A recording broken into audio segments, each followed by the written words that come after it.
मैं हूं डॉक्टर राजेश कुमार शर्मा, सह आचार्य राजकीय महाविद्यालय बहरोड। दुर्खिम की प्रमुख अवधारणाएं एवं सिद्धांत, समाजशास्त्रीय योगदान। इसके कंटिन्यूएशन में हमने अब तक पद्धति शास्त्र, समाज में श्रम विभाजन का सिद्धांत, सामाजिक उद्विकास का सिद्धांत पढ़े हैं। अब नेक्स्ट जो सिद्धांत दुर्खिम द्वारा प्रतिपादित किए गए हैं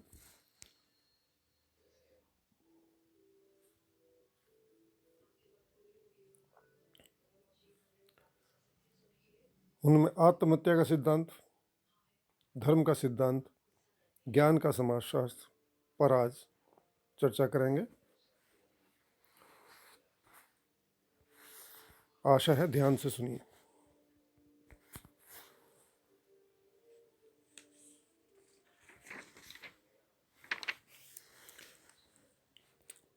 आत्महत्या का सिद्धांत।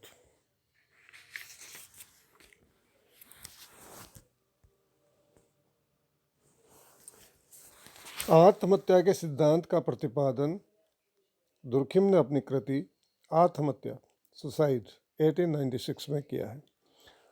दुर्खिम से पूर्व आत्महत्या को एक व्यक्तिगत क्रिया माना जाता था और सांख्य के आधार पर इसकी व्याख्या की जाती थी।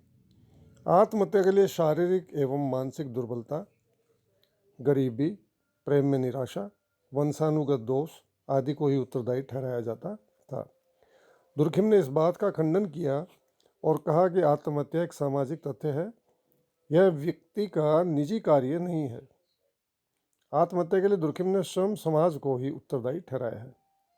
उन्होंने कहा कि आत्महत्या की व्याख्या समाजशास्त्रीय आधार पर ही की जानी चाहिए।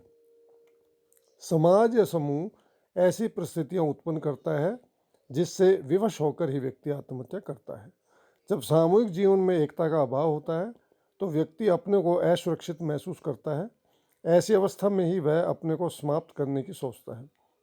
जब समूह की परिस्थितियां व्यक्ति के जीवन को अस्त व्यस्त कर देती हैं, जिसके कारण वह अपने को अकेला, अतृप्त, दुखी और चारों ओर से घिरा हुआ महसूस करता है, उसका सामाजिक जीवन प्राय नष्ट हो जाता है, व्यक्तित्व समाप्त हो जाता है।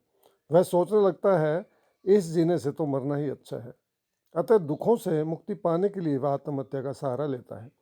दुर्खिम ने आत्महत्या को परिभाषित करते हुए लिखा है, आत्महत्या का शब्द मृत्यु की उन समस्त घटनाओं की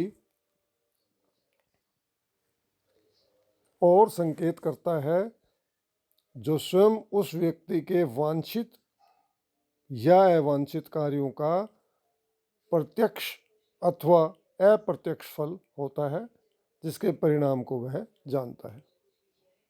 दुर्खिम ने आत्महत्या के 3 प्रमुख प्रकारों का उल्लेख किया है। अहमवादी आत्महत्या, इगोइस्टिक सुसाइड; परार्थवादी आत्महत्या, अल्ट्रिस्टिक सुसाइड; असामान्य या आदर्शहीन आत्महत्या, एनोमिक सुसाइड। अहमवादी आत्महत्या में व्यक्ति समाज से अपने को पृथक अनुभव करता है।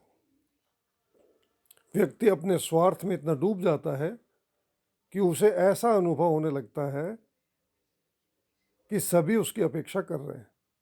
वह सबसे अपने को कटा हुआ महसूस करने लगता है। इससे उसके अहम को ठोस लगती है और वह अपनी जीवन लीला समाप्त कर देता है।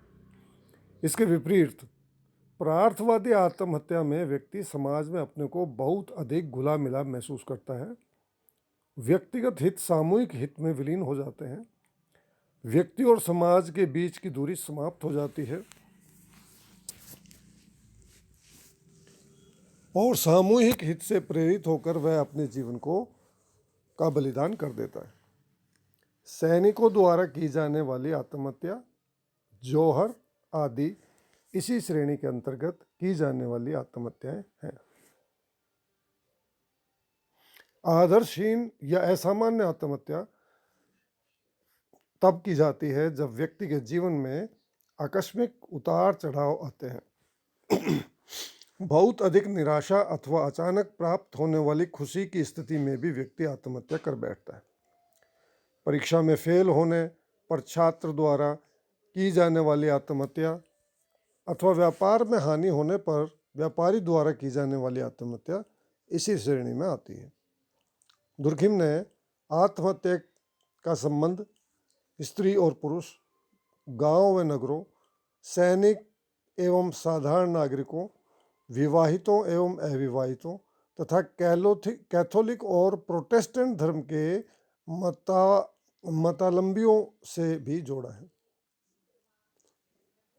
इस प्रकार दुर्खिम के विचारों में आत्महत्या एक सामाजिक तथ्य है जिसकी व्याख्या सामाजिक संदर्भ में ही की जानी चाहिए।